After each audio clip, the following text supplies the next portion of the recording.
Sony recently refreshed their high-end point-and-shoot line with the RX100 VII. This promises to be the most cutting-edge point-and-shoot camera ever made, giving it features found only in their top-of-the-line full-frame A9. While it does have some absolutely fantastic features, it's also missing a few key notes that we've all been hoping for that they've seemingly abandoned since their Mark V. But after 2 weeks of use, how is the Mark VII holding up? Let's find out. What's up, everyone? I'm the Everyday Dad, and if I can figure it out, you can figure it out. Okay, full disclosure, I haven't had this specific Mark VII for 2 weeks, but I did use one for a week at Sony Condo this year, and then immediately after getting back, I purchased one following that event, and then I used this for a week at the Sony a6600 launch event. So 2 weeks of experience, 1 week at a time. Totally passes the not clickbait threshold. Quick note in the beginning of the video though, this will not be a spec heavy or very in-depth video. If you would like to see more of that, I will leave a link in the description below to my RX100 Mark VII playlist.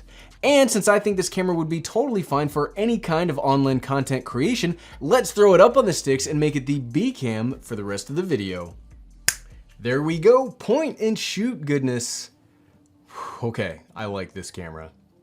So after 1+1 weeks of use, what do I like and what do I not like about this tiny powerhouse? First up, let's start off with the things that I don't like, because I like getting that out of the way first, because it's so much nicer to end on the happy notes. I like ending on the happy notes because I have so much energy. Easily the worst part about the RX100 Mark VII is something that most of us figured out from reading the spec sheet. Unlike the RX100 Mark V and 5 Alpha, the 7 is missing that built-in ND filter. Now, most cameras, I mean, in all fairness, most cameras, especially consumer level cameras, do not have built-in ND filters. But seriously, camera companies, more need them. More cameras need built-in ND. All camera companies that are watching this, get on it. So why does this make such a big deal? Well, normally consumer lenses can generally step down, or they can close the aperture ring down to around f22. So even if you are in bright sunlight in the middle of the day, you can restrict the amount of light coming into the sensor. And I mean, sure, if you are looking for a shallow depth of field, this is not going to help your case, but you could at least still get the shot. The RX100 Mark VII though will only stop down to f11. And while that combined with the 1-inch sensor does do a good job under most circumstances, you're going to have problems exposing the image properly under direct sunlight, which means you'll either need to increase the shutter speed, breaking the ever popular 180-degree rule, or you'll have to buy some aftermarket magnetic ND because it also doesn't have a filter thread. So if you are in too bright of a situation, there's nothing you can do. Sorry, I really wish it had the built-in ND. Like, that's legitimately my one problem with the camera is the ND. Another thing that's a pretty big negative, even though the older camera have it, I mean, but not that big compared to the lack of the built-in ND, the lens, even at its widest, will only go to 1.8. Now, I do, again, really wish it went to 1.8 for that little bit of blurriness in the background, and heck, maybe even a little bit better low light capabilities, but honestly, this isn't that big of a deal in comparison. Sony cameras are so darn good anymore in low light, and even under indoor studio settings like right now, I've yet to have a noise problem or any kind of image quality problem on something other than direct sunlight. And that's not just the RX100 Mark VII, that's like any of their recent cameras are fantastic for low light, but this is really good. We're not even at 1.8 right now, we're not even at 2.8 right now. Since we've zoomed in a little bit, I can't see what we're at, but I assume we're at like a 3.5 or a 4, and even then, the image quality is fantastic. And that's the thing though, you just don't have to worry about it, and you can get fantastic quality even with it being a little over 2.8, because 2.8, or the aperture in this camera, is not like regular 1-inch censored cameras at a 2.8. Like, we've used the NX80, we've used the XA50, which are camcorders with 1-inch sensors, and they do fine. I mean, there's nothing to write home about, but even they don't look as good as the RX100 Mark VII. And honestly, that is it. Like, that is it for the negatives I have about this camera. There is an honorable or dishonorable, depending on your point of view, mention for the things that I don't like, and it's the price. This is an expensive point-and-shoot camera that comes in at $1,200.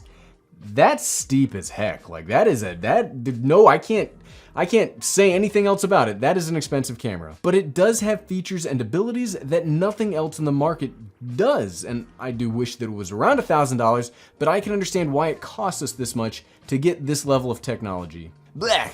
Enough of the negatives, let's talk about the positives, because honestly, I'm in love with this darn little camera. Like, this is one of my favorite cameras so far this year. I mean, it is a beast, and it's probably the best portable camera ever made. I only brought this to me for the Sony launch event of the a6600 release, and it easily, every piece of footage I need, it captured. I didn't even bring a tripod, I didn't bring a monopod. All I did was handhold this camera and it got everything I wanted. So I don't say that it's the best lightly. First, like I already kind of talked about in the things that I don't like, that I actually liked, I'm kind of tricky. You gotta keep you on your toes.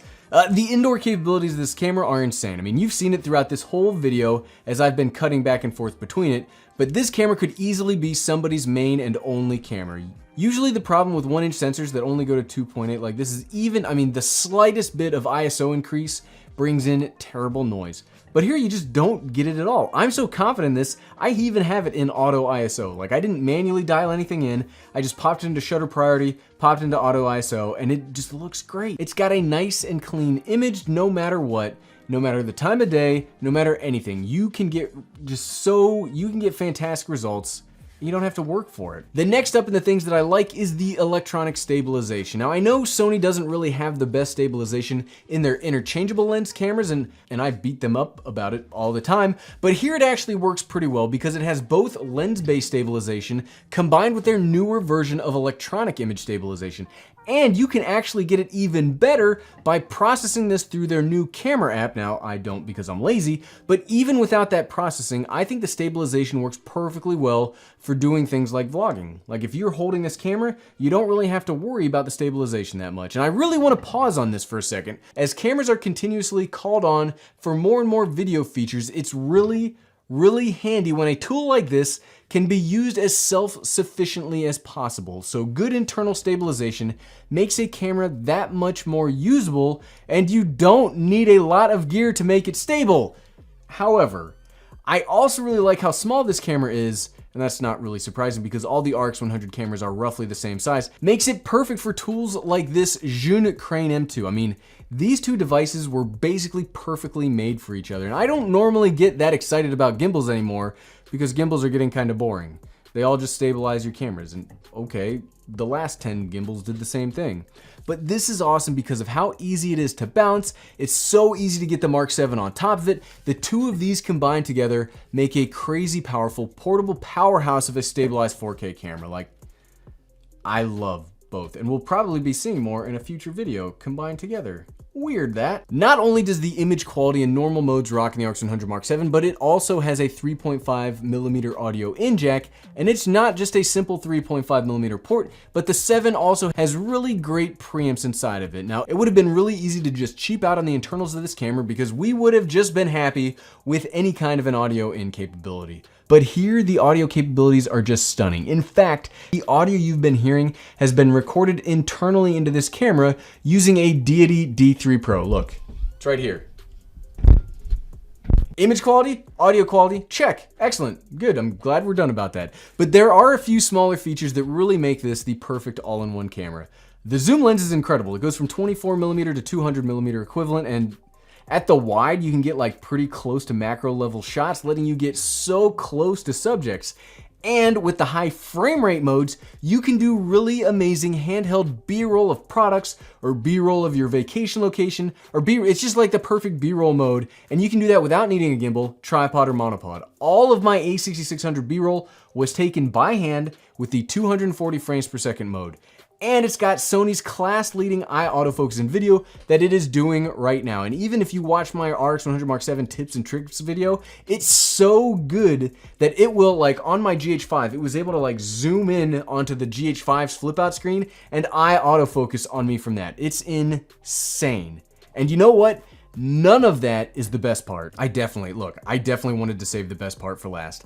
The RX100 Mark VII breaks Sony's mold so just so hard because it is able to record crisp 4K video downsampled from a 5K sensor for very long periods of time. Mark V that we all love so much, the Mark VI, they can only record 4K for 5 minutes at a time. Once you turn on the high temperature mode, you can record for crazy lengths of time. I've personally gotten this to record for 34 minutes before shutting down. That's longer than most DSLRs and other mirrorless pro level cameras. And the Mark VII fits in your pocket and can do that. Okay, look. This is absolutely one of the best cameras of the year. With all of the features and functions packed into this tiny body, you can literally use this as a solo video production camera. Heck, it's even got the flip up screen if you really want to monitor yourself. It can do talking head, handheld slow motion, vlogging, it records audio, super small weight, almost nothing, and has some of the best autofocus ever made. I mean, I love this darn camera. It combined with the A6400 are my two favorite cameras released so far this year, and I absolutely recommend this if you are looking for a small, discreet, all-in-one travel camera. Go buy one. It's so good. Thanks for watching.